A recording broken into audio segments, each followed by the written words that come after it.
Assalamualaikum, Sampurasun. Kumaha dararamang barudak sadayana. Mohon mudah-mudahan arurang sadayana aya dina kaayaan sehat walafiat. Amin ya Allah ya robbal alamin. Tepang deui sareng ibu ini dina pangajaran basa Sunda di kelas genep. Tah, dinten ieu arurang bade ngalajengkeun materi di pangajaran 3 nyaeta ngeunaan wacana biografi.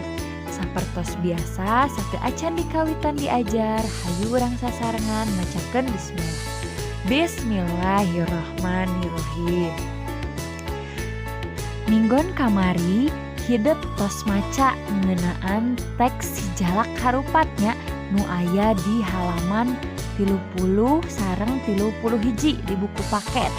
Tah, teks nu dibaca ku hideuk teh disebutna biografi atawa riwayat hidup. Cik, naon ari riwayat hidup teh? Leres.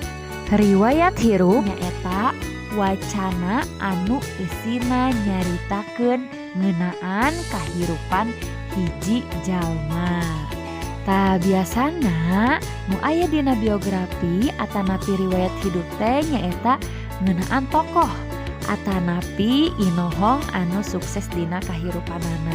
Sapertos dina teks nu tos ku hideuk dibaca minggon kamari nyaeta nu judulna Sijalak Harupat teh mangrupa biografi atanapi riwayat hidup Raden Oto Iskandar Dinata.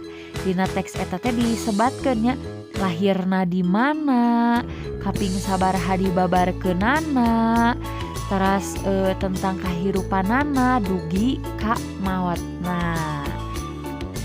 Hidup sadayana biografi atanapi riwayat hirup teh ngabogaan mangfaat oge nya diantarana nyaeta nu kahiji ngalamar pagawean.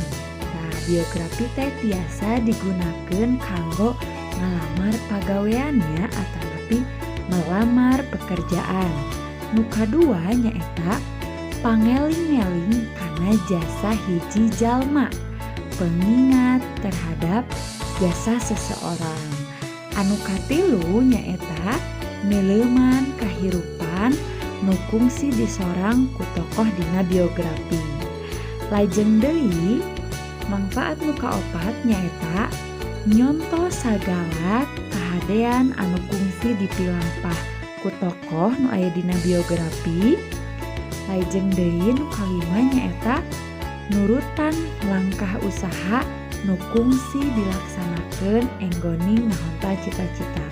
Jadi mengikuti langkah usaha ya yang pernah dilaksanakan atau dilakukan oleh tokoh dalam biografi untuk mencapai cita-cita.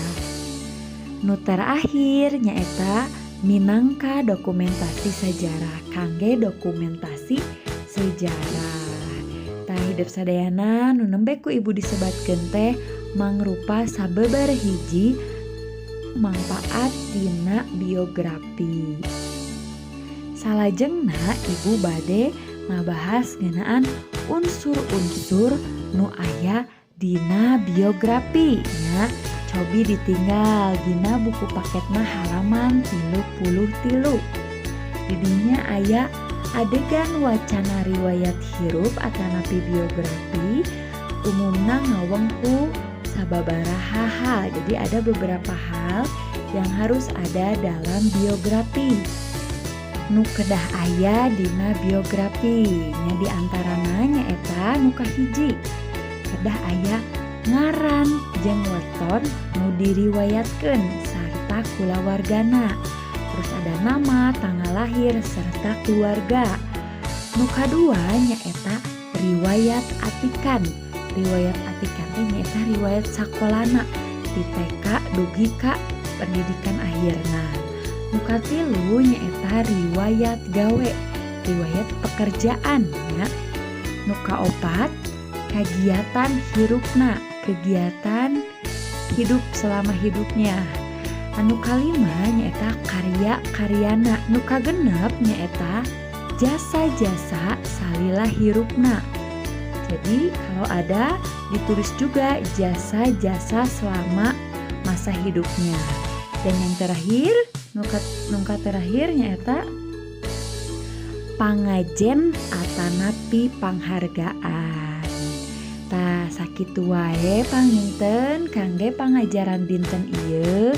Mudah-mudahan aya manfaatna, hidup tiasa ngaregepkeun, tiasa maham kanu naon-naon ku ibu dijelaskeun. Pami aya pertarosan tiasa langsung taroskeun wae ka ibunya. Ku ibu dicekapkeun sakitu wae. Wabillahi taufiq wal hidayah. Wassalamualaikum warahmatullahi wabarakatuh.